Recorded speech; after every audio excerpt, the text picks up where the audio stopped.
రాజధాని కూతవేటు దూరంలో ఒక మహిళని తెలుగుదేశం పార్టీ కార్యకర్త నాయకుడు డబ్బుల కోసం తగాదాపడి లంచాల కోసం తగాదాపడి మహిళను వివస్త్ర చేస్తే 2 రోజుల వరకు మీరు యాక్షన్ తీసుకోలేదంటే ఈ ప్రభుత్వం ఏం చేస్తుందని అడుగుతా ఉన్నా.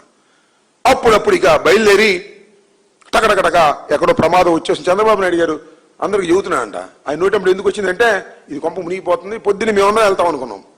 పొద్దున్నే 6 o'clock వెళ్ళి వారిని పరామర్శించాలనుకుంటే పోలీసు వారు అందరూ తీసుకెళ్ళిపోయి ఎంక్వైరీ అని అదేని ఇదేని మేము రాకుండా చేసేందుకు ప్రయత్నం చేశారు.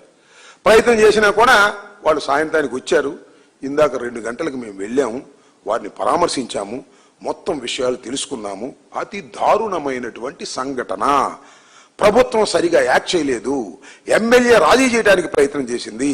ఎమ్మెల్యే రాజీ చేసే ప్రయత్నం జరుగుతుంది కాబట్టి అప్పుడు దాకా కేసు రిజిస్టర్ చేయకోకుండా ఎమ్మెల్యే గారు పోలీసులకు ఇన్స్ట్రక్ట్ చేసింది. అందువల్ల పోలీసులు కేసు రిజిస్టర్ చేయలేదు.